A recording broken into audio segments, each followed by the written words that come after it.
One, two, three, come on. Oke, assalamualaikum warahmatullahi wabarakatuh, Math People. Gimana kabarnya hari ini? Baik ya? Terus gimana moodnya hari ini? Math mood nggak nih? Oke, jaga moodnya ya buat belajar matematika. Salam Math mood dulu, Math People. Oke, kalian kemarin udah relax, jadi kita belajar tentang Excel kan. Nah, hari ini kita harus belajar tentang matematika lagi. Biar kalau misalnya kalian ketemu soal matematika, kalian tuh nggak jiper, nggak kabur, oke ya? One, two, three, come on.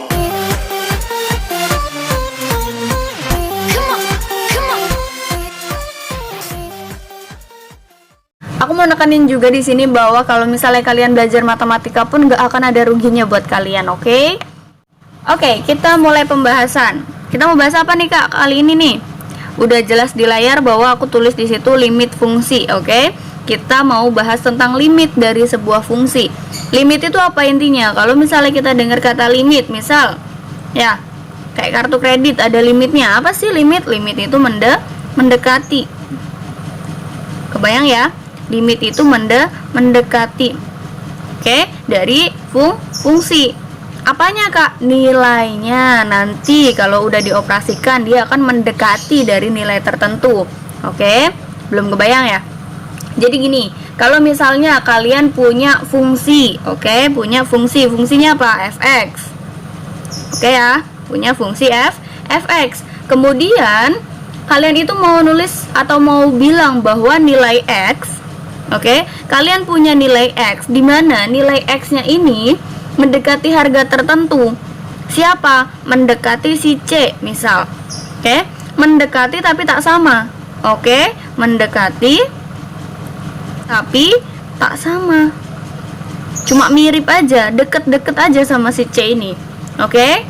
Nah, kemudian gimana Kak cara nulisnya nih? Kalau misalnya kita mau bilang ada fungsi fx di mana kita punya x yang mendekati suatu harga tertentu.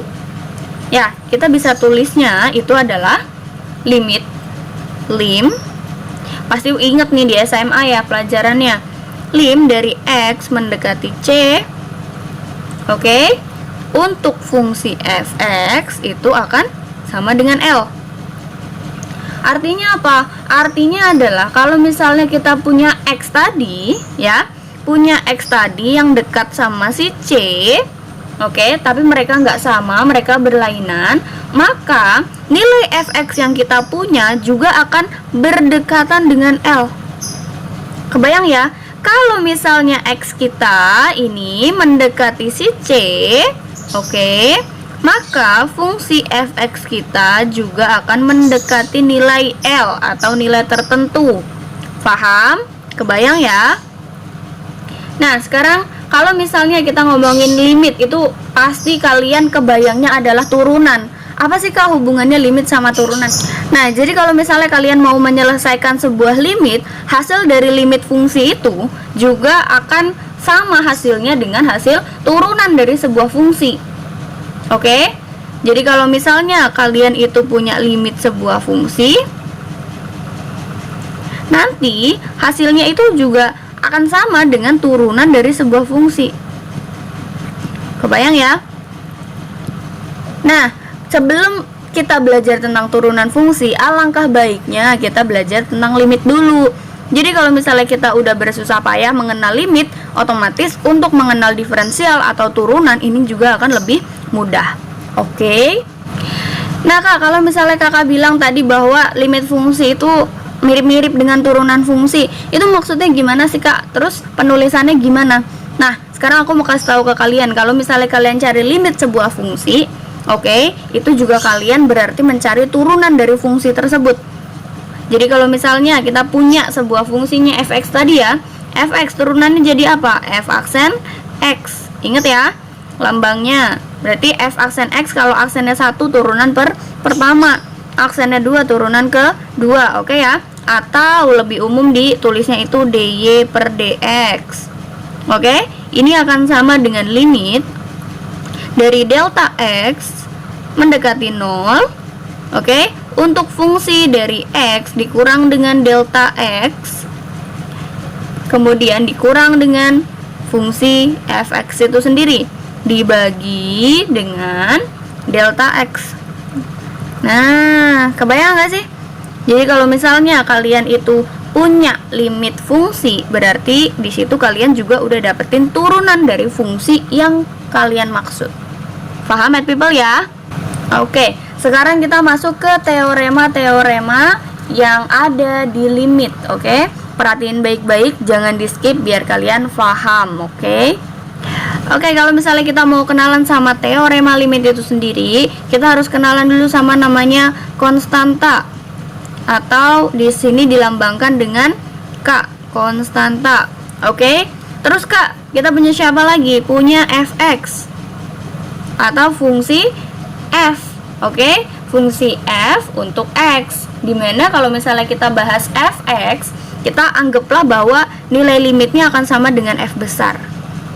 Oke, ini perumpamaan aja ya. Kemudian kalau misalnya kalian punya fungsi satu lagi Kak, punya fungsi gx, yang nilai limitnya itu akan sama dengan g besar. Oke, kita punya 3 modal. Ya, di sini kita akan bahas tentang teorema dari limit. Teorema yang pertama, kita punya dimana limit dari x mendekati a, dimana a-nya ini adalah nilai tertentu. Dimana kalau misalnya kita mau cari limit k atau limit dari konstanta, oke, berapapun nilainya itu akan sama dengan k itu sendiri. Harusnya sini udah nggak usah dicontohin karena nilai k itu limitnya akan sama dengan k itu sendiri. Kalau misalnya kalian cari limit dari 8, oke, dari x mendekati 2 misal, nah itu nilainya akan sama dengan k itu sendiri. Karena kan nggak ada variabel yang bisa dimasukin. Kebayang nggak? Jadi kalau misalnya kalian punya limit, ya kalian mau cari limit dari si x mendekati 2 misal. Nih ingat di sini x-nya mendekati 2. Jadi setiap ada x di fungsinya kita nanti, oke, dia akan diganti sama 2. Nah, tapi di sini kita itu mau cari limit dari sebuah fungsi yang fungsinya itu cuma angka 8 doang. Ya 2-nya mau dimasukin kemana? Nggak ada, ya toh? Limit x mendekati 2 untuk fungsi 8 itu ya nilainya 8 itu sendiri. Ya tuh 2-nya kan nggak bisa dimasukin, ya toh? Kemudian yang kedua, kita punya limitnya, oke, limit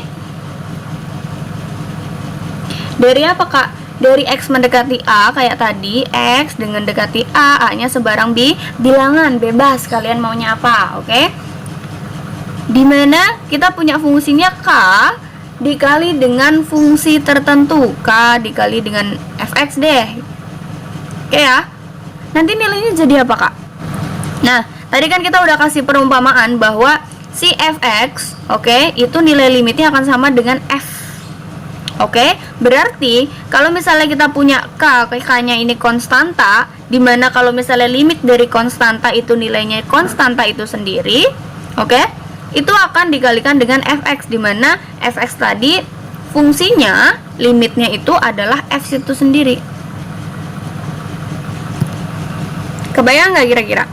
Jadi kalau misalnya kalian punya limit dari x mendekati a, untuk fungsinya itu perkalian dari sebuah konstanta dikalikan dengan sebuah fungsi, oke? Ibaratnya tuh ini kalian pecah gitu loh. Jadi kayak limit k, ya kan? Terus limit fx gitu loh. Ya, limit k ini hasilnya k. Nah, yang limit k ini hasilnya k itu sendiri, kemudian limit fx hasilnya f sesuai dengan keterangan yang udah kita bikin tadi di atas. Kebayang math people? Semoga dapat dipahami ya sama kalian ya. Jadi intinya gitu, kalau misalnya kalian ada fungsinya agak rumit nih, agak susah gitu menurut kalian, nah itu disederhanain dulu, kemudian dekati dengan teorema-teorema yang ada. Oke? Jadi tadi udah jelas ya fungsinya, bahwa kalau misalnya kita punya si k kali fx, oke, limit dari fungsi tersebut akan sama dengan k dikali f besar, atau hasil dari limit si fx. Oke deh, sekarang teorema ketiga. Gimana? Masih math mood? Teorema ketiga ya.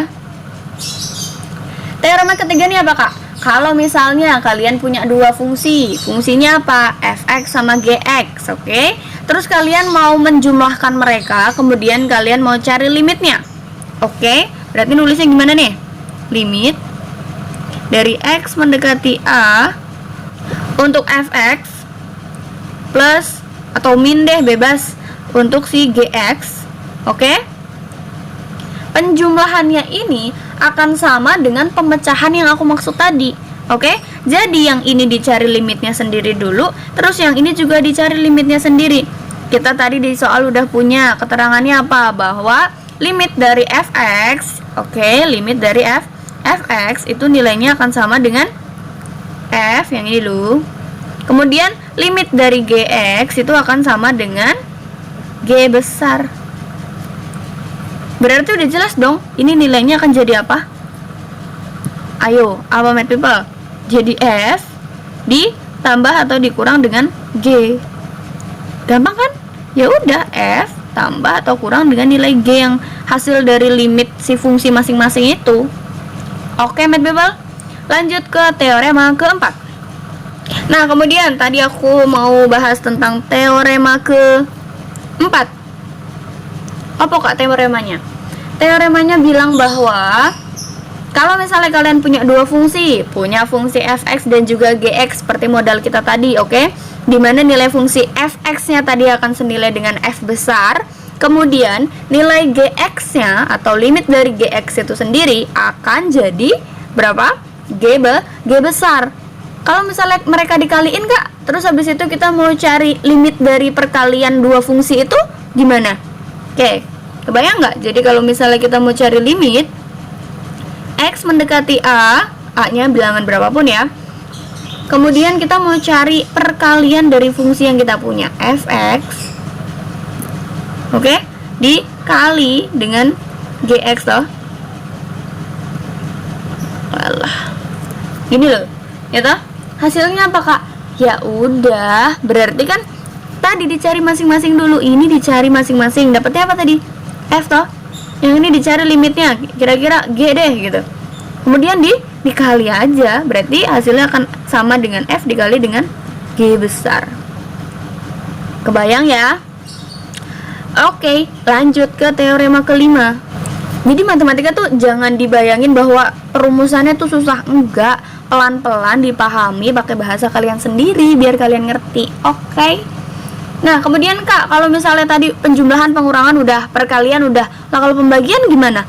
Ya udah, sama aja. Limit dari x mendekati a, oke? Untuk pembagian dua fungsi yang kita udah punya tadi, fx per gx dong, berarti ya nggak? Jadinya apa kak? Jadinya ya udah, pembagian dari mereka itu berarti si f per g dong. Gampang kan? Terus kak, kita lanjut ke teorema ke-6, boleh ya? Boleh dong. Nah, kalau misalnya kalian mau cari limit dari turunan kedua sebuah fungsi, oke, untuk x mendekati a tadi, kalian tinggal cari aja dulu limit dari fungsi itu, kemudian kalian turunkan deh. Oke, turunkan dua kali, tergantung permintaan sih, karena soal kita ini turunan 2 kali, double aksen, berarti kita turunin 2 kali. Kayak gimana sih kak? Kayak gini aja. Misalnya kita punya limit tadi kan, limit dari x mendekati a, oke, untuk f double aksen x, berarti kita cari dulu limit dari si fx itu sendiri. Terus kak, double aksennya gimana? Kurungin, taruh di luar aja. Jadi setelah kita dapatkan dia, asik, kita dapatkan dia, kita baru turunin dia. Loh, piye toh? Ya, jadi karena tadi hasil dari limit si fx itu sendiri nilainya f, oke? Kemudian di luar ada yang nungguin si double aksen, hasilnya jadi apa? Jadi f double aksen toh. Kebayang ya? Untuk turunan konsepnya nanti kita bahas di lain waktu. Oke ya? Udah banyak tuh kak teoremanya, udah 6 ya kan? Sekarang lanjut dong yang ke-7 ya nggak? Biar tambah banyak. Kita punya teorema yang ke-7. Ini melibatkan eksponensial, oke? Kalau misalnya kita mau melibatkan eksponensial, biasanya limitnya itu bukan mendekati a lagi. Bosen lah deketin yang lain ya nggak? X-nya mendekati tak hingga. Oke? Limit dari x mendekati tak hingga untuk 1 plus 1/x, oke, dipangkatkan x. Oke, ini udah mutlak banget akan jadi eksponensial. Oke, eksponensial nilainya berapa? Kalian kalau nggak tahu kebangetan loh ya.